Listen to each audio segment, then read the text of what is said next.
Okay guys, so this is what my microgreens are looking like after the weight's been taken off and they've been under 1 day of black off.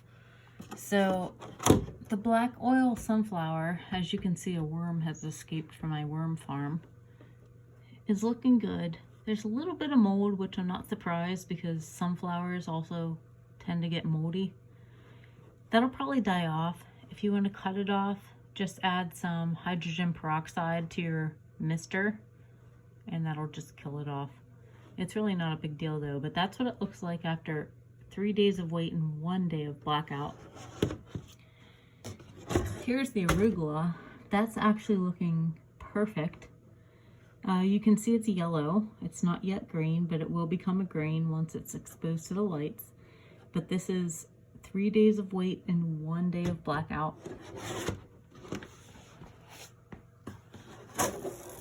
Here's the broccoli. This was my oldest seed that I had. So this was several years old, and I'm not surprised that it's not sprouting and germinating as well as I expected. Well, I did kind of expect this because it was old, but this is what's going on with 3 days of wait and 1 day of blackout. And the peas that had inadvertently soaked for 4 days look fantastic. So this is 3 days of wait and 1 day of blackout. So we're on day 4 at the moment. What I'm going to do is I'm going to take these lids off. I'm going to flip them underneath and I'm going to start exposing them to the lights. Only on the ones that have 1 day of blackout. So broccoli and peas will go under the lights. And then the black oil sunflower and the arugula need another day before they are exposed to the lights. So that's the progress so far, but this broccoli is looking very sad, but we might get something from it. So be aware of the age of your seeds before you plant. If they're old, they probably won't do so well. Okay, these are the first days under the lights. These are the black oil sunflowers. And if you can see there, they look a little moldy. That's usually not a big deal. I just hit it with some sprays of food grade hydrogen peroxide and it takes care of that.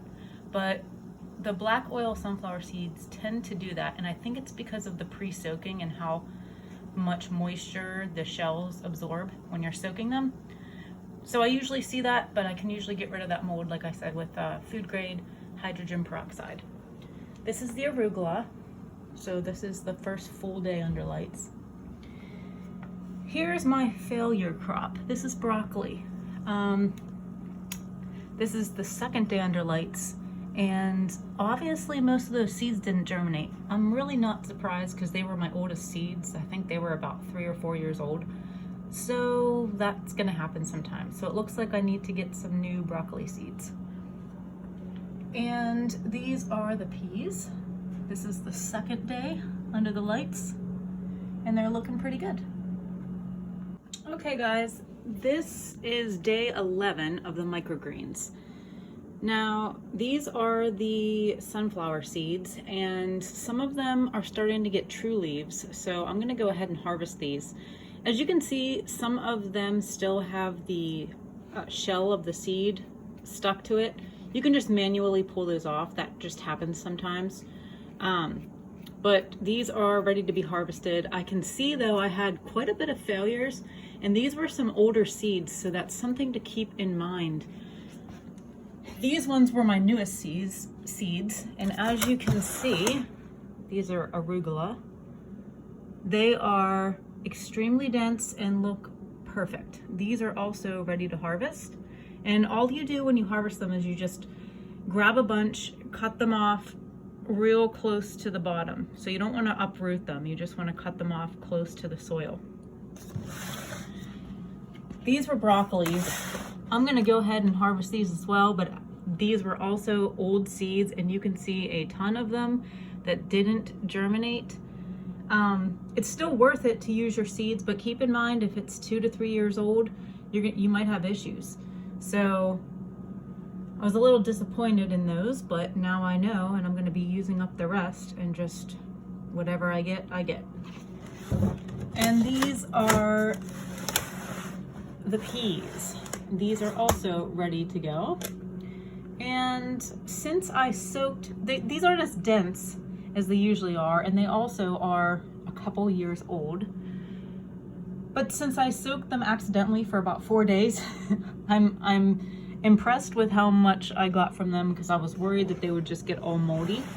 But they're ready to go. So yeah, 11 to 12 days is good. You can harvest them. But if you have a seed, like a seed packet for heirloom seeds, or like one of those tins, and you haven't refrigerated them or frozen them, keep in mind they will look like this if you use microgreens. Or even keep that in mind if you're planting a garden.